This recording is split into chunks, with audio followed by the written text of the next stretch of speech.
Chers amis, nous saluons fraternellement en Jésus-Christ et nous souhaitons bienvenue sur notre plateforme Fenêtre sur la Bible. Je dis à nous avons plaisir pour nous capables de continuer avec chapitre Exode chapitre 3 que nous avons commencé à étudier ensemble avec vous, que nous avons choisi avec lui comme toile, nous avons pris comme toile de fond. La dernière fois, pour vous aider à comprendre certaines choses et combien est important l'appel de Dieu dans votre vie. Pour qui raison, bon Dieu, te créé, qui but, bon Dieu, pour qui ça, bon Dieu, mettez appelé à l'existence. Quelle est votre mission sur la terre? Et nous avons choisi comme exemple un homme de la Bible bien connu, c'est Moïse, homme de Dieu. Donc, bienvenue et nous allons continuer avec l'histoire de Moïse et nous espérons que avec l'aide du Saint-Esprit de Dieu, que nous allons tirer des leçons qui sont capables d'aider nous à vivre plus près de mon Dieu et à connaître la raison pour laquelle Dieu nous a appelés à l'existence. Quel est le but de notre vie?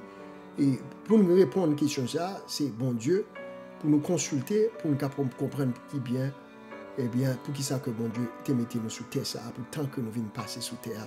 Quel a été le plan de Dieu en nous appelant à la vie? Parce que nous n'étions pas là.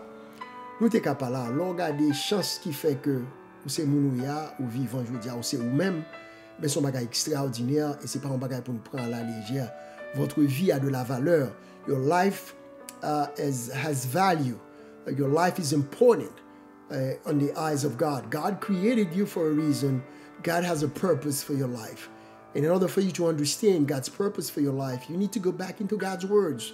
You need to study the word in a spirit of prayer so God can direct you, can guide you, so you can hear his voice and receive his instructions so you know exactly the reason why God has called you into this world.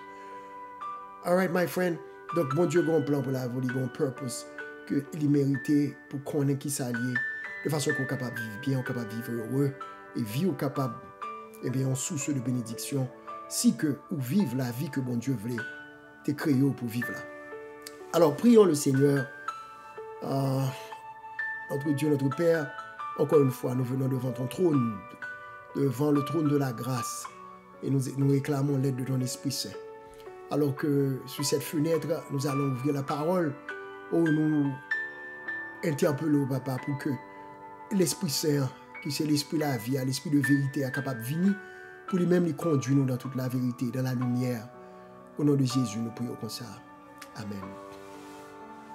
Donc, mes amis, si nous songeons bien, nous sommes dans Exode chapitre 3, côté que, bon Dieu, t'a dit Moïse, retirer soulier dans pied ou, pas vrai, verset 5 là, l'Éternel te dit Moïse, n'approche pas d'ici, ôte tes souliers de tes pieds, car le lieu sur lequel tu te tiens est une terre sainte. Qui ça qui rend terre la sainte? Pas oublier que Moïse était dans le désert, dans la montagne. Voilà maintenant que Dieu se manifeste dans le buisson ardent. Et bon Dieu dit Moïse, pendant que Moïse a viré pour louer, qui vision ça, qui ça gagne là? Et puis le temps de voir bon Dieu qui dit comme ça que Moïse, pas approcher plus près, retirer soulier dans pied ou parce que koto y a terre ça, ko camper soulier, son terre sainte. Retirer soulier dans pied ou Moïse, c'est un signe de qui ça? Nous te dit, c'était un signe de révérence, un signe de respect. Il faut apprendre à reconnaître que quand on est dans la présence de Dieu, on doit montrer de la révérence. Et ce n'est pas loin de l'église seulement. C'est bien malheureux que nous voyons que des gens qui à l'église, qui l'adoré, qui la prière, et puis pendant on est en présence de mon Dieu, et puis c'est blague que y a avec zami qui chita à côté. It's very unfortunate that sometimes people go to church to worship the Lord, people go to church to pray, and while they are sitting in the presence of God, they are fooling around, they are joking around with their friends, they are talking about all kind of irrelevant matters, des bagailles qui n'ont rien pour voir avec adoration, des bagailles profanes, des bagailles qui n'ont rien de spirituel pendant le chita dans l'église là. Des gens qui chita à l'église pendant que j'étais à l'église là, yo dans téléphone, yo dans YouTube, mon dans Facebook, mon dans TikTok, qui le pendant, dans Instagram, pendant que le chita dans l'église là, l'a regardé blague que y a bail dans social media, l'a regardé bagay qui passe en Haïti pendant que le chita dans l'église l'a pas adoré, il dit que c'est la prière que le fin la prière. Eh bien là nous fait genre de comportement ça, ou bien mon dans l'église téléphone y a sonné bien fort pendant culte là, pendant service la fête ou bien pendant messe la fête, téléphone y a sonné bien fort. Gen moun même qui gen audace pendant l'église là, téléphone là sonné pendant yo côté yo chita dans l'église, yo prend téléphone là pour yo parler. Puis yo répond avec un ami qui après yo pendant que yo chita en dedans l'église dans la présence de Dieu. Donc ça ils sont pas fait bon Dieu plaisir frères et sœurs. Dieu est un Dieu saint. Nous, vous et moi, nous sommes des pécheurs. Donc quand nous venons dans la présence de Dieu, il est important que nous manifestons de la révérence. Pourquoi? Parce que bon Dieu n'est pas camarade, nous. Bon Dieu habitait dans les profondeurs, dans les hauteurs, sur les hauteurs. Dieu est souverain, il est éternel, il est saint. Il est un Dieu grand, mais il est fort, il est redoutable. Il est tout-puissant. Vous et moi, nous sommes des êtres finis, des êtres mortels. Par conséquent, lorsque nous venons dans la présence de Dieu, eh bien, amis, il faut montrer, bon Dieu, qu'on respecte, que le passe au même pied avec. Ce n'est pas le moment pour griller dedans, ce n'est pas le moment pour rancer, ce n'est pas le moment pour faire blague, alors que où l'église doit pas adorer. Et ce n'est pas l'église seulement, même à la maison, si c'est prier à prier, prends la prière au sérieux. Il y a une façon de se tenir devant Dieu. La position idéale, quand on est dans la présence de Dieu, c'est de se mettre à genoux. Mais ce n'est pas tout le monde peut-être qui est capable de mettre à genoux. Parce qu'il y a quelqu'un qui a des douleurs, des problèmes dans le genou, qui fait que vous pas qu'à mettre à genoux. Il y a quelqu'un qui ne pas qu'à baisser à genoux parce qu'il y a un problème, il y a un handicap physique qui fait ça. Ça se comprend, que bon Dieu a puni peut-être ça, pas vrai? Mais si vous êtes capable de mettre à genoux, ça dépend de qui côté et tout, eh bien, il faut se mettre à genoux. C'est un signe de révérence et de respect, un signe d'humilité. Et les gens qui sont musulmans, même, nous connaissons que les prière, les musulmans ont la prière, nous connaissons baisser jusqu'à terre net, même tête touchée à terre, ils plongé à terre net. Des gens qui ont la prière, ils blaillent devant mon Dieu, ils mettent un gros nat à terre, ils mettent un sac là à terre, en signe d'humilité, et ils blaillent devant la face de Dieu parce qu'ils reconnaissent la supériorité, la grandeur de Dieu, et ils viennent dans la présence de mon Dieu. C'est une façon pour manifester leur respect, leur révérence envers Dieu. Donc, bon Dieu m'a dit respect avec révérence. Ce n'est pas qu'à Zanmou a venu. Il y a des gens qui allent l'église, c'est ouais, c'est fait ouais, belle radio mété, belle montre gagné, belle soulier gagné. Pour les gens qui ont pour les gens qui ont. Donc, tout ça, c'est un manque de respect. Ce n'est pas dans le bal ou bralé, ce n'est pas dans la communion bralé, ce n'est pas dans fête et païenne qu'on bralé. Mais si c'est dans la présence de mon Dieu, c'est pour reconnaître que tu es devant la plus grande majesté de l'univers. Donc, quand tu es devant Dieu en tant que comme pécheur et fini, eh bien, tu dois montrer de la révérence et du respect. Et c'est ce que Dieu a voulu inculquer à Moïse, qui fait que l'Éternel dit à Moïse que le lieu sur lequel tu te tiens est un lieu saint. La terre sur laquelle tu te tiens est une terre sainte. Qui ça fait terre là sainte? Ce n'est pas terre là en lui-même qui sainte, non? Mais c'est la présence de Dieu qui sanctifie le lieu. Ça veut dire que, là, je parle avec vous là, dans la fenêtre sur la Bible, immédiatement comme je finis la prière là, m'invoquer la présence de Dieu, côté mis avec vous là, les saints, bureau ça que je suis devant là, plateforme ça que je suis là, présence mon Dieu, invité, invoquer la donner, eh bien, lui a vu saint parce que Dieu est un Dieu saint. Et parce que Dieu est là, Dieu est présent, nous le croyons par la foi, parce que nous avons invoqué son nom au nom de Jésus, donc nous croyons en sa présence. Nous ne pouvons pas le voir, parce que Dieu est esprit, mais il est là. Et par la foi, nous savons qu'il est là parce que nous avons invoqué son nom au nom de Jésus. Donc, par conséquent, nous devons montrer du respect et de la révérence pour la présence de Dieu. Donc, que ce soit à la maison, que ce soit à l'église, partout où vous pouvez vous trouver, dès qu'on invoque la présence de mon Dieu, quand on invoque la présence de mon Dieu, il vient sanctifier par la présence de Dieu. Et si Dieu est présent, on a certains comportements qu'on suppose gagner lorsqu'on est en présence de mon Dieu, et on a certains comportements tout que on pas supposé gagner lors de la présence de mon Dieu. Nous, trop de monde prend à la légère la présence de Dieu. Trop de monde manque bon Dieu et des gars, manque bon Dieu respect lorsque vous venez dans la présence de mon Dieu. Et on doit manquer bon Dieu des gars sans qu'on pas même réaliser ça même. Donc l'important nous dit que la position idéale c'est se mettre à genoux, se prosterner jusqu'à terre. Ou doit en côté tout que ou pas qu'à à genoux ni pareil, ni prosterner, ou capable baisser tête ou capable camper pour la prière, sous pas qu'à mettre à genoux ou camper mais avec la tête baissée et avec beaucoup de respect et de révérence. Pardon, ou ne doit prier bon Dieu tous. Maintenant, sous vol la machine ou la prière, ou ne doit pas mettre à genoux, ou ne doit pas camper. Mais quand tu prier dans le cœur, bon Dieu, attendez.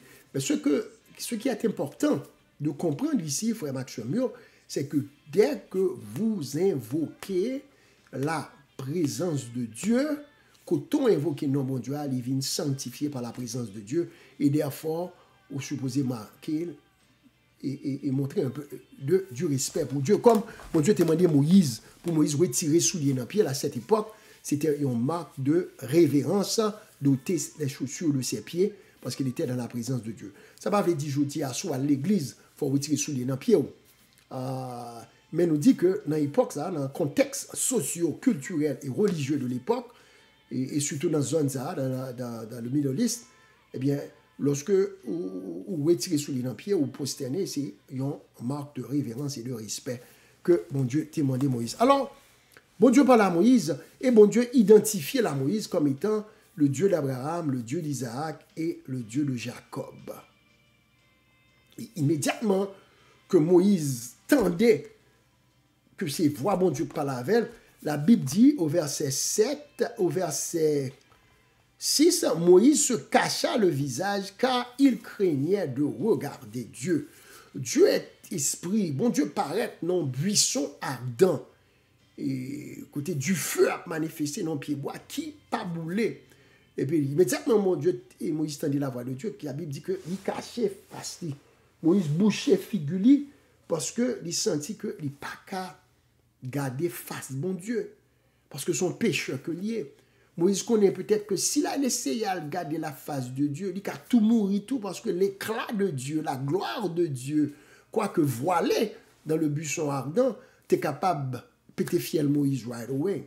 Donc Moïse bouchait visage pour le garder et pour le pas ouais, pour Dieu le pas tomber sous ça que Dieu le pas supposé tomber.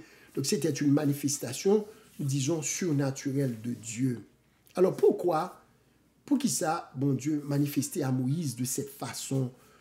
Quel était le but de Dieu? Quelle était la raison de cette manifestation surnaturelle? C'est pour me dire que il y a des façons que bon Dieu paraît dans la vie, on met à nous que il y a un gros bagage qui va passer dans la vie. Une façon surnaturelle que bon Dieu révèle et manifestait à vous-même, et surtout dans le cas de Moïse, c'était une vision, yeux clairs. Attends-nous que il y a un bagage sérieux, il y a un gros bagage qui va passer dans la vie, ou il y a un gros événement qui va passer dans la vie, ou bien bon Dieu, il y a une grosse révélation pour vous. La question est, êtes-vous en mesure de recevoir cette révélation de Dieu? Alors, quelle a été la révélation divine pour Moïse dans ce cas? Verset 7. L'Éternel dit, j'ai vu la souffrance de mon peuple qui est en Égypte, et j'ai entendu les cris que lui font pousser ses oppresseurs, car je connais ses douleurs. Wow! Nous disons que Moïse était un prince de l'Égypte, pendant que lycée un juif, monsieur pas jamblier quand il sorti ni qui mounier, et c'est ça qui fait que même il était ouais un juif qui t'a passé misère en bas mais un chef égyptien, Moïse était plongé sous égyptien, le pété fiel li, et c'est une raison que tu fait l'obligé de venir prendre la fuite, dans le cacher dans le désert de Madian. Donc, c'est là que bon Dieu va le former, nous avons dit ça la dernière fois, comme berger dans les montagnes, bon Dieu va apprendre la patience, la souffrance, la vie dure, pour que bon Dieu va le servir avec ce Moïse transformé, que bon Dieu va le en mission pour retourner en Égypte, pour libérer son peuple qui souffrait en Égypte. Mais bon Dieu fait une déclaration là qui est très importante. L'Éternel dit, j'ai vu la souffrance de mon peuple qui est en Égypte. Bon Dieu, ouais, la souffrance de son peuple. Bon Dieu dit que lui tendait les cris que lui font pousser ses oppresseurs, car je connais ses douleurs. J'avais envie aujourd'hui que bon Dieu tendait. Bon Dieu pas soude. Bon Dieu, ouais, ça va passer. Bon Dieu, ouais, mon cap faut passer misère. Bon Dieu, ouais, mon cap maspinon yo. Bon Dieu, ouais, mon cap humilio yo. Bon Dieu, ouais, mon qui faut honte yo. Mon qui sorti pour traîner dans la boue yo. Bon Dieu, ouais. L'Éternel dit, ouais. Et c'est pas ouais seulement, ouais. Bon Dieu dit, il tendait les cris de son peuple.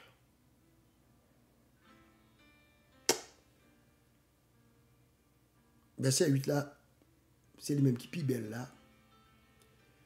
L'Éternel dit, je suis descendu pour le délivrer de la main des Égyptiens et pour le faire monter de ce pays dans un bon et vaste pays, dans un pays où coule le lait et le miel, dans les lieux qu'habitent les Cananéens, les Hétiens, les Amoréens, les Phérésiens, les Éviens et les Jébusiens. J'ai vu, j'ai entendu et je connais. 3 verbes qui emploient là. Pendant que les enfants d'Israël gagnaient 400 ans d'esclavage, 400 ans de misère, 400 ans d'oppression. D'ailleurs, la Bible dit, tant bon Dieu pas tant pas, non? Un jour est comme 1000 ans à ses yeux, et 1000 ans sont comme un jour à ses yeux. Parce que vous et moi, nous sommes limités dans le temps parce que nous sommes des mortels. Mais Dieu lui-même, il n'est pas affecté par le temps car il est éternel. Donc après 400 ans d'esclavage, peut-être que le peuple Israël pensait que bon Dieu était oublié.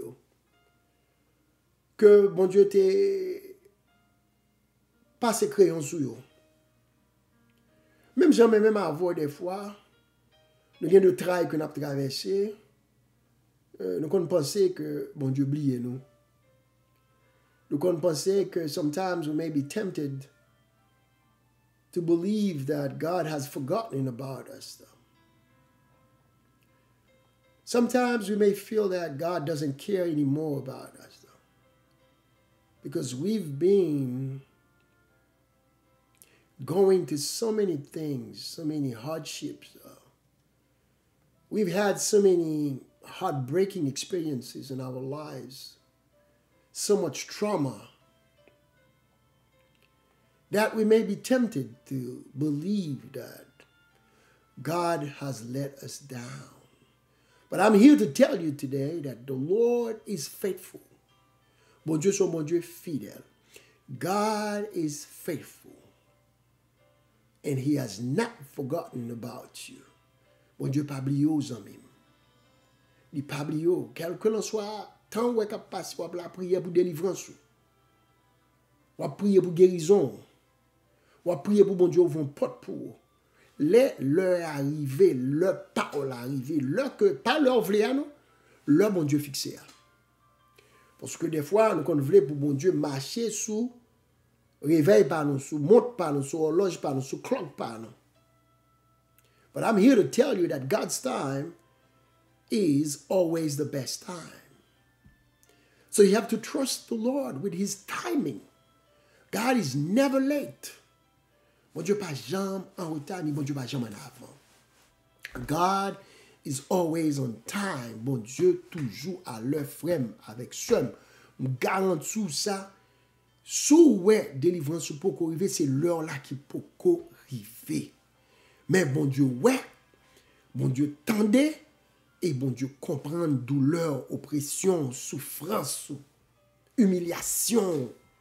Oh, I'm here to tell you tonight, God sees you where you at. God sees you in the fiery furnace that you are going through. That God sees you to your pain, to your suffering. Bon Dieu, ouais. Parce que, après 400 ans d'esclavage, peut-être qu'en pile monde en Israël, tu pensé que bon Dieu était oublié les enfants d'Israël en Égypte. Mais voilà que Dieu se manifeste à son serviteur, Moïse, et dit à Moïse que j'ai vu la souffrance de mon peuple qui est en Égypte. J'ai entendu les cris que lui font pousser ses oppresseurs. Moun kap fort crier yo. Bon Dieu dit le temps des cris yo, li ouais pleur yo. Quoi prend moun kap maspine yo, kap fort souffrir yo. Et souffrance ak souffrance, oui frère Maxime. Et je dis à nous capable de dire que peuple haïtien a traversé une souffrance. Le peuple haïtien est en agonie en ce moment, alors que je parle ensemble avec nous. Le pays d'Haïti est en agonie. Haïti, non souffrance amère. Et ce n'est pas aujourd'hui non que nous avons souffert. Il y a longtemps, comme ça que nous avons Haïti, la perle des Antilles, jadis la perle des Antilles, qui vient aujourd'hui l'opprobre des nations. Eh bien, nous avons longtemps que nous avons souffert. Mais qui vient aujourd'hui que bon Dieu a l'heure choisi pour délivrer Haïti. Et nous voulons croire que cette heure est arrivée.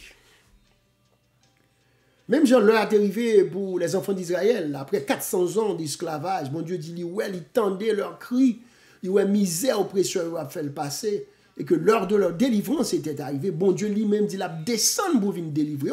Parce que au verset 8, lorsque bon Dieu finit dit Moïse, je reconnais ses douleurs, au verset 8, bon Dieu dit, je suis descendu pour le délivrer de la main des Égyptiens. Bon Dieu, il quitte trois nids dans le ciel là. Il dit, c'est assez. Enough is enough. Bon Dieu descend. Parce que le peuple a été souffert trop.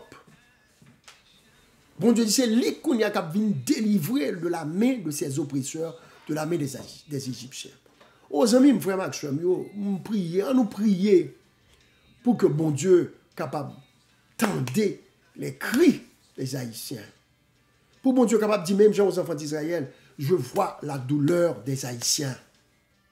J'ai entendu leurs cris. Moi, ouais, souffrance, peuple haïtien. Et me descend pour venir délivrer Haïti de leurs oppresseurs. Prenons prier pour ça, oui. Pour nous dire, même bon Dieu t'étendait, lorsque les enfants d'Israël, après 400 ans d'esclavage en Égypte, Dieu finalement, au temps fixé, au temps marqué par Dieu, mon Dieu descend pour la délivrer, les enfants d'Israël, de leur misère, de l'esclavage, de l'opprobre, de la méchanceté des Égyptiens, des injustices qu'ils subissaient de la main des Égyptiens. Pendant que l'Égypte pas comme ça, mais leur bon Dieu est fixé pour la délivrance des enfants d'Israël, leur a arrivé. L'Éternel dit qu'il y a celui qui descend pour la délivrer. Au frère Maxime, on prie tout non pour que bon Dieu descende en Haïti. Pour que bon Dieu descende en Haïti.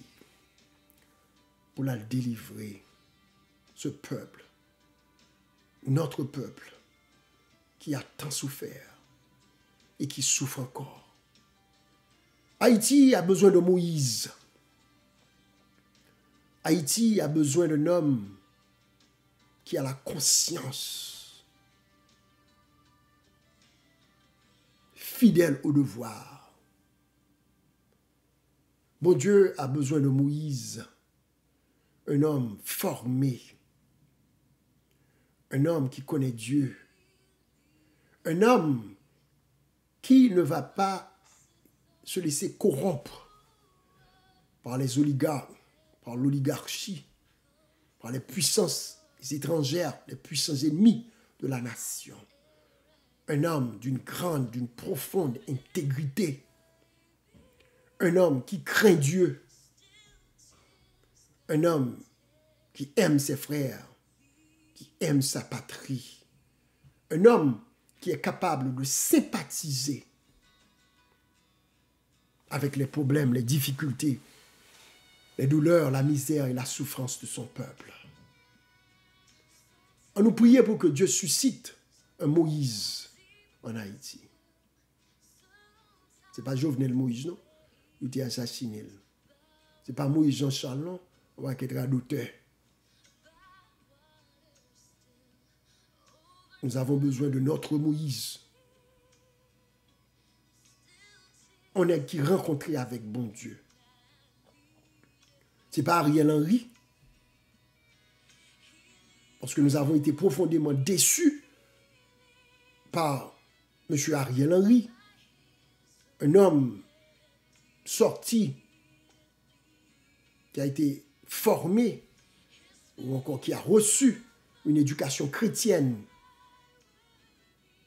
Un homme que nous avons pile espoir sous lui parce que, à cause de son éducation chrétienne, nous avons pensé que c'était un homme qui allait se laisser servir par Dieu pour bénir la nation haïtienne, pour être une bénédiction pour ce pays.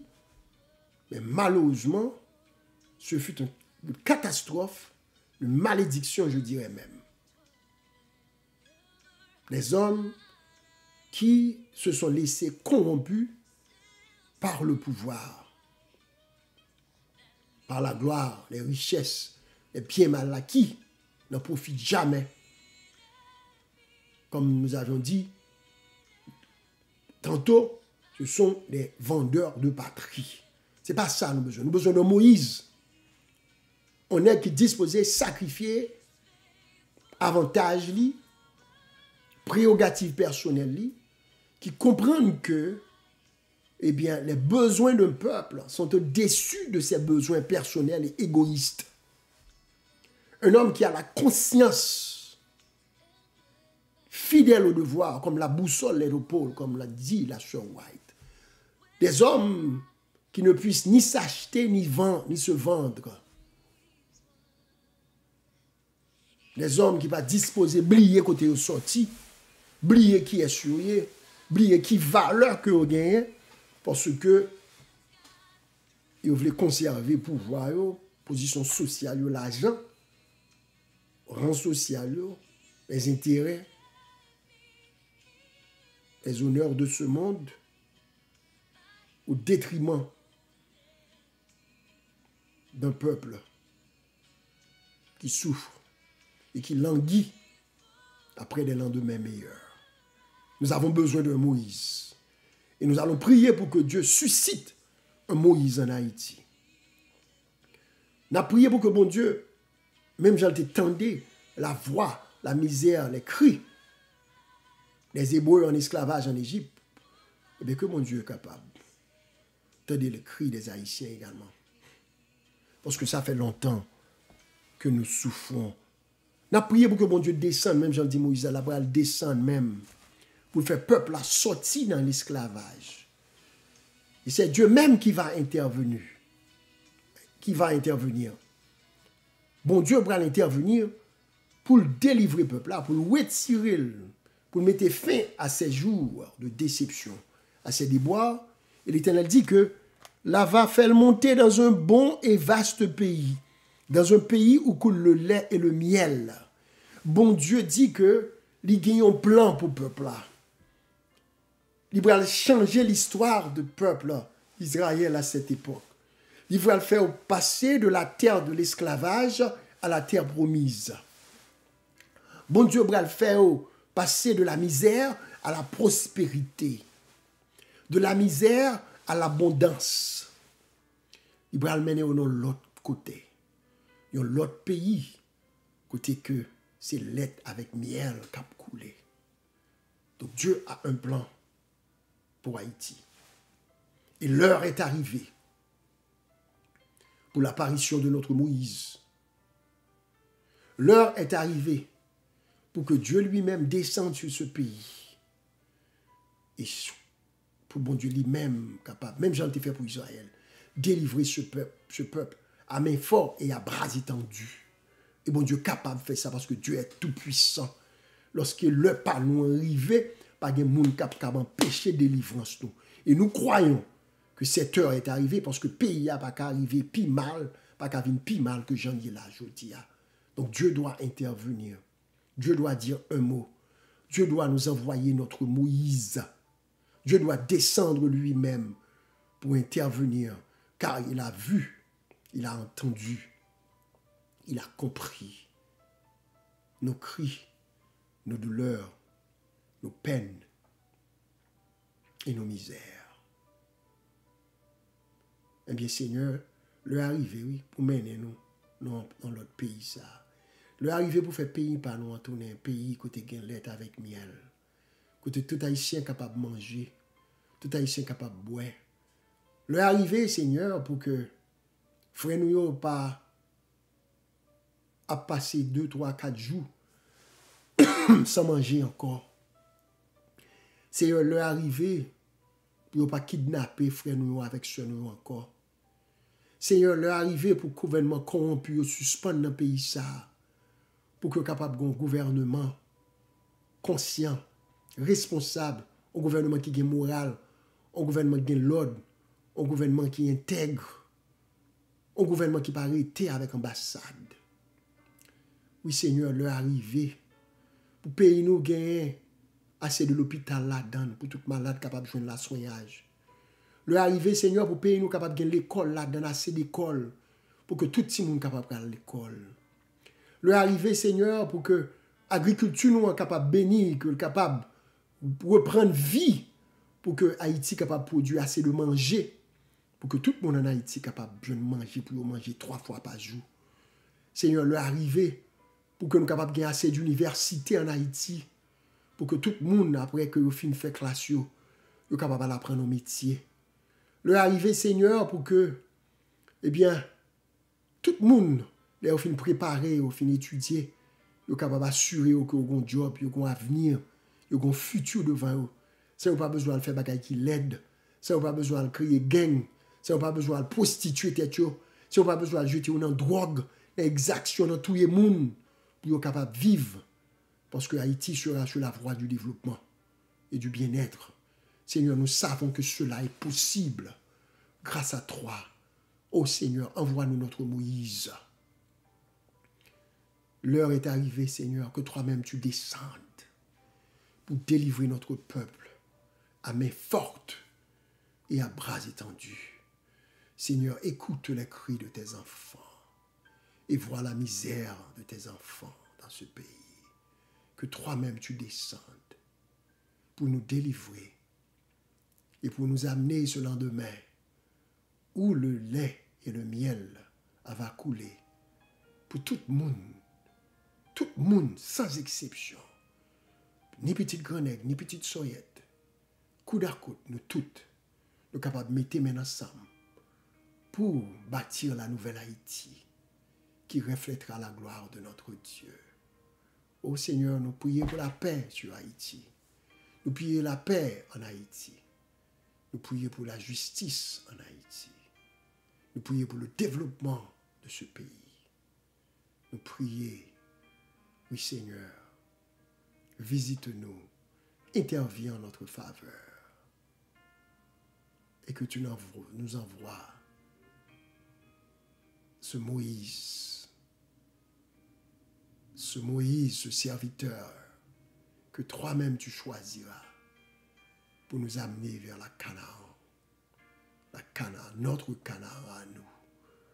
Nous avons longtemps à souffrir, papa, mais nous connaissons l'heure arrivée. On va descendre et on va faire des choses extraordinaires dans ce pays. Gain pitié pour nous, gain pitié pour frère nous action, gain pitié pour pays nous, Seigneur. Prions comme ça au nom de Jésus. qui vit et qui demeure au siècle des siècles. Amen. Amen.